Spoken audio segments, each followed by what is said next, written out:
choosing to walk and see what they got going on today. All the farmers are showing up, and it's exciting to see what we're going to be cooking.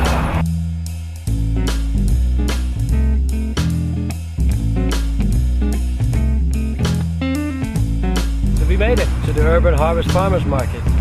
We got fresh produce, we got great food to taste, we have live music.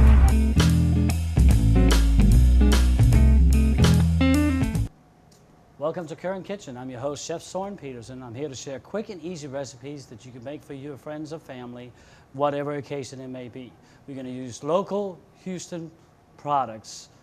Today we're going to play with a wild mushroom cake. We're going to do local pork with a little bit of Swiss chard, and we're also going to attempt a souffle for desserts. So let's get started. Let's head to the kitchen. You're watching Currant Kitchen on Houston Media Source.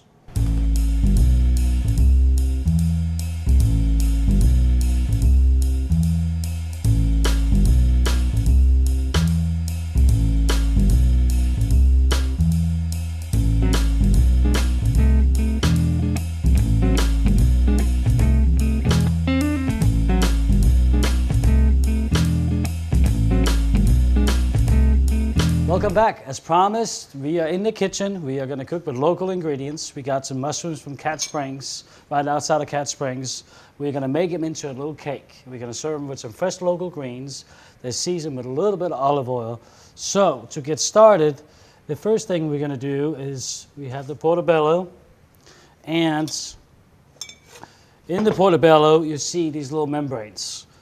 And those you want to remove before you cook. We have the stem, and then you have the membranes, because the membranes will turn your little mushroom cake dark. So we want to get rid of those before we dice them up. Just do it gently around the bottom, and you remove all the membranes. So that's ready, and we have some domestic mushrooms, some maitakes we're also going to use for this. A little bit of shallots, and we're going to shape this into a cake, so it's important that we keep the size of the dice not too big, because if it does, the cake will fall apart. With the cake, we're going to add a little bit of egg and a little bit of breadcrumbs and some fresh herbs just to season it up.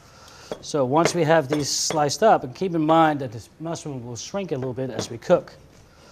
So once we get these in, dice them up a little bit. We're going to put our pan on medium heat, just to get it ready to warm up. And we're going to add a little bit of oil. And generally you want to add a little bit of extra oil because the mushrooms tend to suck up the oil. So we're going to finish cutting the mushrooms right here. And we'll get them in the pan with the rest of the mushrooms. So again, medium heat on the skillet. A little bit of olive oil. Just have the pan nicely coated. And once the pan is hot, we're going to go ahead and add our mushrooms. So the idea is we get a nice saute on the mushrooms, get them nice and golden brown. Once they're brown, we're going to put them out in a bowl, and we're going to mix them up with a little bit of egg and panko breadcrumbs, little fresh herbs, and shape them into a cake. But we're also trying to make a sauce for this. So the sauce will be made out of, after you saute the mushrooms, we're actually going to deglaze the pan with a little bit of brandy. Once the brandy has simmered down, reduced a little bit, we're going to add some fresh butter, a little bit of herb, and that will be our sauce for our mushroom cake. So just a nice saute on this. If you make these ahead of time, let's say you make them the day before, actually, you want to make sure your mushrooms are cooked all the way, because if they're not, they will turn dark on you overnight. But if you're making them right away, as long as they're cooked at least halfway through, because you're going to cook them again once they get in the skillet to actually sear it up after you made the mix. So a nice saute on that. We also have some fresh greens that we picked up from the market, and all we're simply going to do with this is just add a little bit of olive oil, a little bit of fresh pepper and salt, and that's just going to go up as a little freshness, a little bit of texture on your mushroom cake. So add a little pepper to that. These are a variety of greens that you usually pick up at the market. They can be anywhere from Tuscan kale, a little bit of arugula, a little bit of a variety of the greens. And they're all seasonal, they're all local. They all add a little bit of texture to your dish. So basically, add a little bit of salt, and we added the pepper already. We set that to the side once we're ready. Once we have the mushrooms finished cooking, we are going to scoop them into the bowl.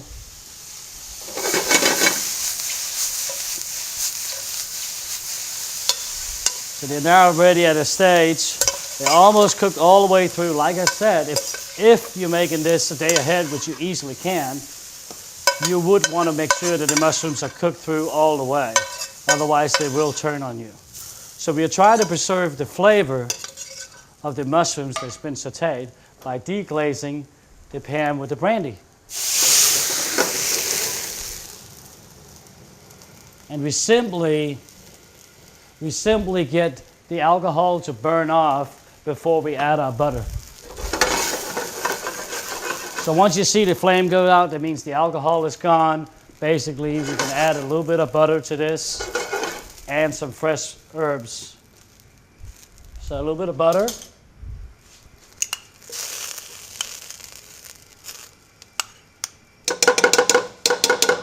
A little bit of butter in the skillet. Now again, once you have the butter in it, you want it to get it almost right before boiling so you can get a nice thick sauce out of it. That's when we're going to add a little bit of fresh rosemary. Peel it off the stem. A little bit of fresh parsley. And we're just going to rough chop it just to make sure it gets in the sauce nicely. Just a few chops, and it's ready to go in here. Scrape it in the pan. And so for the sauce, it's done. We just need the butter to milk, come up to right before boiling so you get a nice thickness of your butter sauce. And then of course season with a little bit of salt and pepper to taste. If you keep moving it, you can get it right before the boiling point and get your butter to thicken up the sauce. What happens is if you bring it to a boiling point, it will actually separate. And you end up with a more of a oily sauce, which we're trying to keep this creaminess in this. And we'll set it to the side, let it cool while we're waiting for our cake to get ready. So the mixture of the mushrooms is right here. We are going to add an egg to this. A little bit of fresh herbs. Rosemary right here. You can do a little bit of thyme as well. A little bit of parsley. Again, just chop the parsley for a second. Mix it in there. Start to mix a little bit with the panko, just enough to soak that up to where it allows us to make it into a cake. And the egg will make it set so it stays in the shape of the cake. Kind of have it on medium heat. A little bit of oil right there. And we're just going to scoop it into a cake.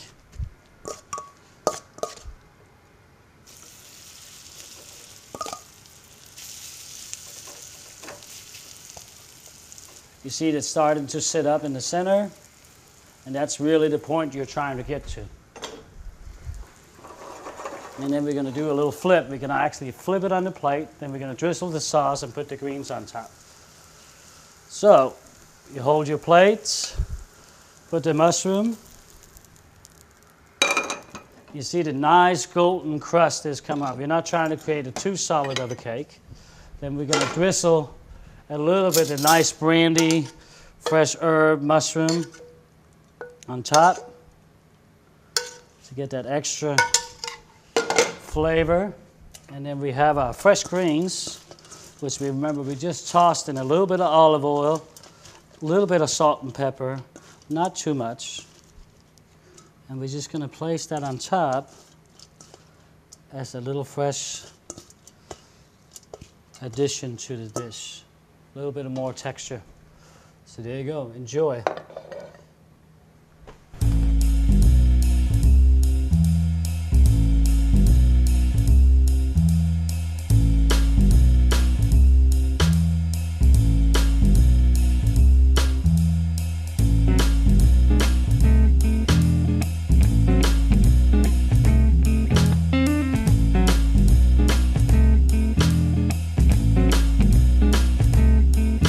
So welcome back to Currant Kitchen. We got to play with a little bit of mushrooms in the first segment.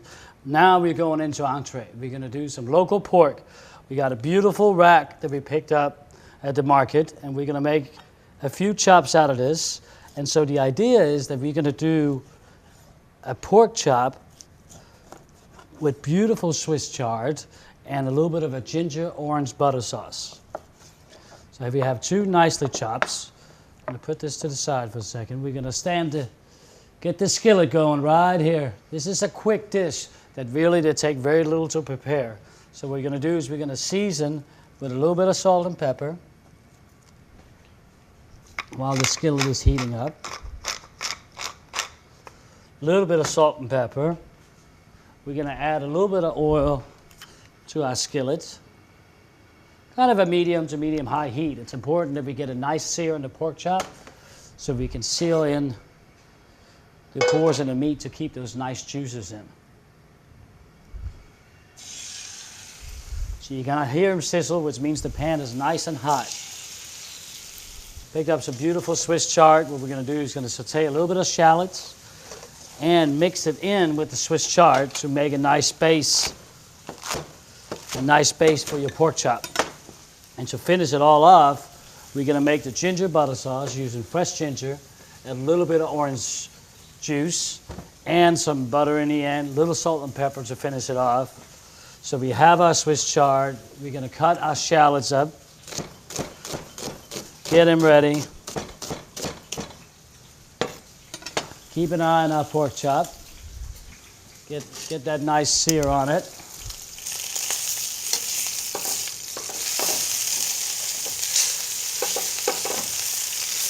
And you can choose to finish this in the pan, or you can stick it in a hot oven at 375. Finish it for about 12-15 minutes. You'll get a nice medium well pork chop, which pork is nice to keep a little bit under well done because it keeps those juices, keeps it tender, and keeps it really moist to eat. So we got a nice golden sear on it.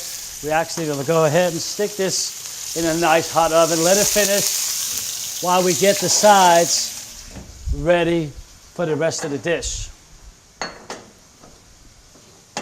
So we'll get 2 pots going. One for our ginger butter.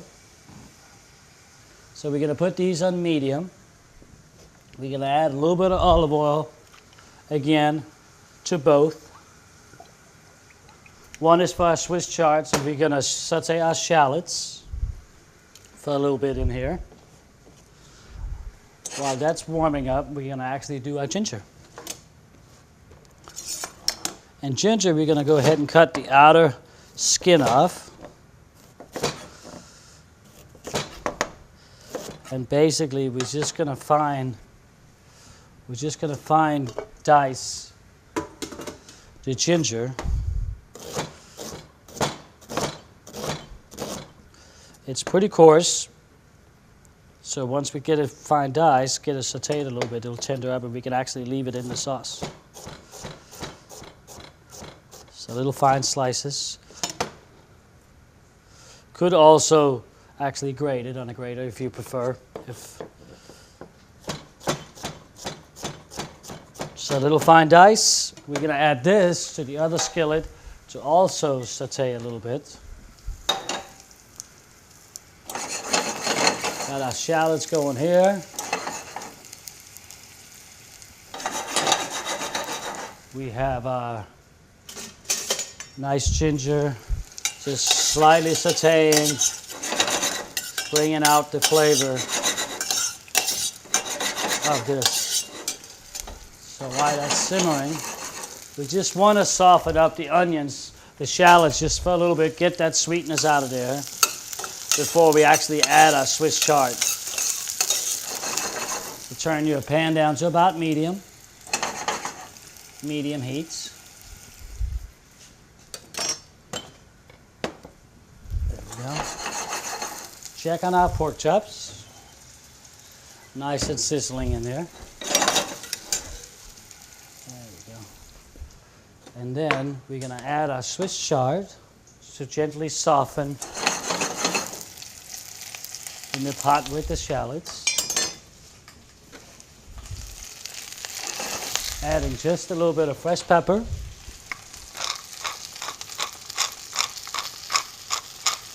A little fresh pepper.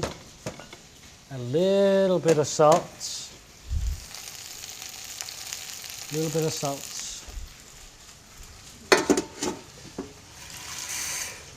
And a little bit of liquid to reduce along with the citrus. We're going to slice our orange in half. Squeeze it in with the ginger.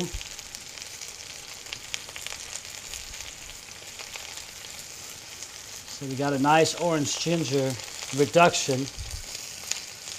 And we're just going to let it simmer. Once it's simmered to about half, we're actually going to add the butter. And again, it's the same technique. We're going to add the butter. We're going to cook right under a boil just to get the nice creaminess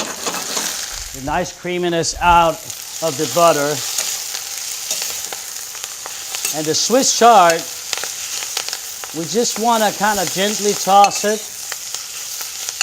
in the hot oil and then basically turn it off, because I still would like to keep some of that texture in the Swiss chard. So basically turn your skillet off. Let it just sit and rest for a minute while we're finishing up the sauce. And the sauce is almost reduced to about half, to the point where we want to add butter.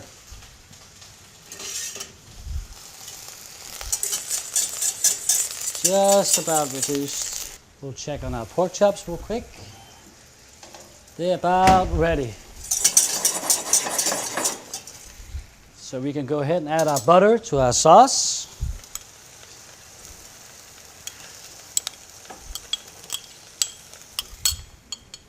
Stirring up, turning your heat down just a little bit so it's a little bit easier to control the heat on the pot, and making sure it doesn't get to a boil.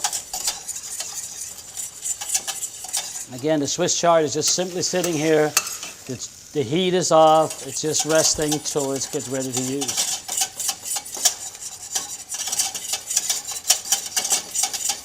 And as far as the sauce, the butter is almost there. You're going to add a little bit of salt and pepper to this as well. Little bit of salt and pepper.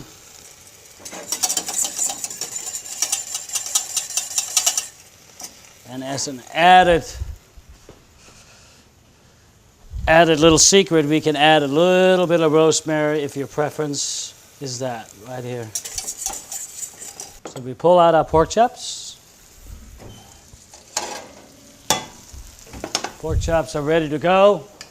It's always a great thing to, after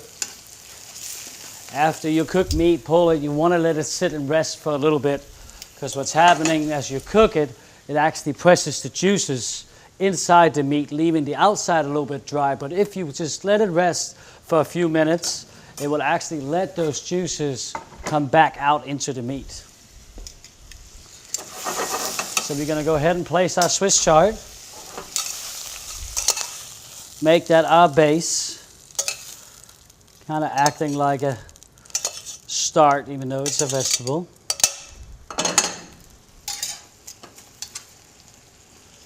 Placing our pork chop right on top. And ready to ladle a little bit of butter sauce on top. And the ginger has been cooked, so it's nice and tender. For the entree today, seared pork, a little bit of Swiss chard, orange ginger butter. Enjoy.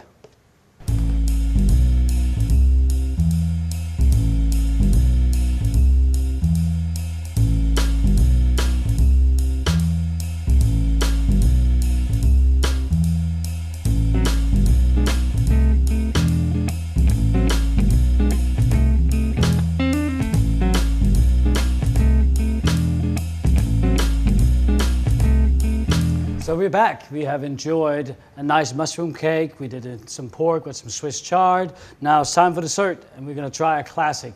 We're going to do a Grand Marnier souffle with a little bit of walnuts and some fresh squash blossom syrup. So, a little bit of a classic, but still a twist on it. So the first thing we're going to get started is we're going to do the syrup so we can get that going. What we're using, rather than water, we're actually going to use champagne. We're going to pour the champagne. Has a little bit of the acidity that we're looking for. Of course, we're putting sugar in, so that's going to offset it. About half and half is what we're looking for. We'll bring that up to a boil, reduce it for a little bit, and then we gently lay in the squash blossoms, just so where they soften up. And we're going to garnish that on top of our souffle. So we simply put that on low heat, let it come up, let this sugar dissolve, and once it does, we'll turn this off, let it sit for a minute, and then we lay our squash blossoms. They're very mild in flavor, so we're hoping just by a simple syrup to get that little bit of a flavor out in the blossoms. So that's what we're doing. So about medium to low heat, let it come up, turn it off, and then we're going to add the blossoms. But for now, we need to start our basic souffle.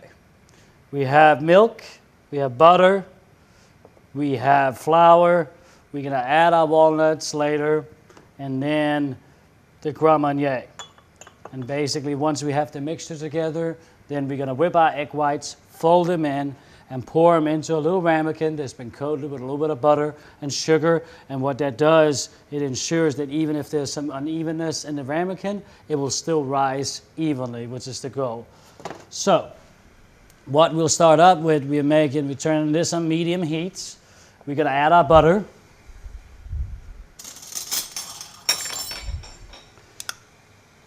We're going to add our butter in here. And what we're going to create is we're going to melt the butter, then stir in the flour and create what you call a roux. Then we add our milk and make it into a thick combination. Then add your Grand Marnier. And so basically, let it sit for a second, whip the egg whites, fold them in gently, put them in, and cook them in an oven about 400 degrees and let them rise out. And then we'll garnish with the beautiful blossoms after that. So once your butter melts, you don't want to brown the butter, you just want to melt it.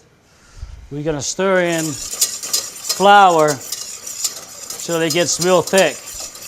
And then we add our Grand Marnier and we add our milk and cook it again till you get that nice thick dough out of it.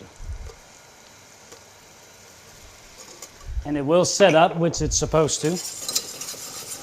But you're trying to cook the flour a little bit. Cook this before we actually add the milk. And then you will see as you add the milk, it will sit up. We're going to add a little bit more flour to this. Once it sits up, we'll add the milk and it will thicken up again.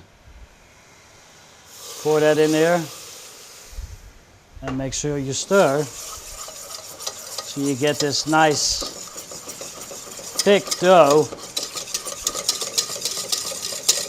It sits up really nicely as you can see in the pan. It's almost like a paste-like. And then we're going to add a little bit of the Grand Marnier and stir up again.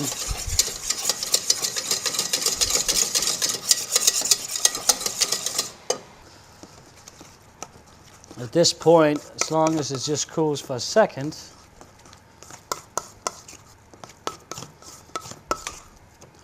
then we're going to add our walnuts, which we just toasted and chopped a little bit. And then we'll add our egg yolks. And this part, we want to make sure that it gets mixed up really well to a nice batter. And the egg whites, after you whip them, is going to help make this whole souffle very light. There we go. And how we do it is when we fold in the egg whites, you fold a little bit first just to kind of loosen up, and then you add the rest.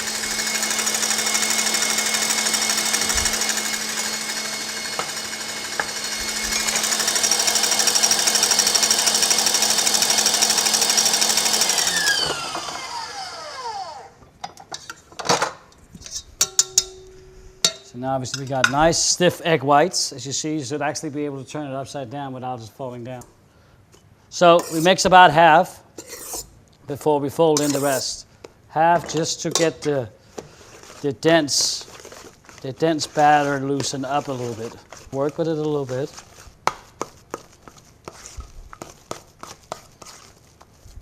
See, it's kind of loosening it up at this point.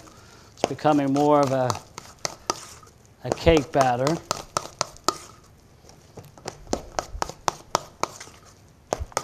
A little trick, if you would like to do, is add a little bit of baking powder. All that does is simply buys you a little more time once your souffle comes out. A lot of times once you spit it out, it sits on the table, it falls rather quickly. The baking powder will actually react and actually help it stay for a little bit longer. It won't stay for much longer, but it will at least buy you a little bit of extra time to serve it beautifully for your guests. And then you ladle about 2/3 of the way, because it is going to rise. Basically about 2/3 of the way, it will rise. If you fill them up too much, it would actually start to ooze out and fall over. So we're going to stick these in the oven at about 400.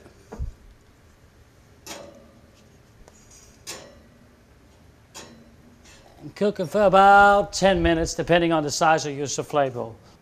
So it's been right at 12 minutes. I'm going to go ahead and check the souffle to see where we are. Souffle is ready. The simple syrup has cooled down just enough to where we can place the squash inside the syrup. And just enough to soften them up. So we let them sit here. I'll get the souffle in just a second. And then we lay those on top. Right here. There we go. And while they're sitting here, we're going to get a plate ready. A little bit of sugar. And let me get the souffle.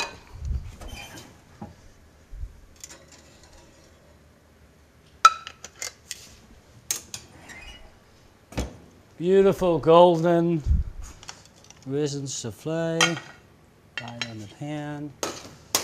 We're going to put a little powdered sugar on top, and then we're going to put some nice squash blossoms right here next to it. We're going to drizzle a little bit of the syrup just on the edge right here. There you go. And there you have it. Beautiful Grand Marnier souffle with walnuts and a little bit of squash blossoms. Enjoy. Welcome back to Currant Kitchen. We have slaved away. We're actually at the final approach where we're actually ready to eat. We have created a beautiful meal from mushrooms to pork chop to classic souffle, all stuff that you can use for a family meal or special guests anytime, any occasion. We all sourced it from local purveyors, and I'm very excited about being able to do that. And if you missed anything during this episode, you're more than welcome to go to currantkitchen.com. It'll give you all the detail, recipes, any questions you might have. Thank you for watching. Hope I see you next time. Thank you.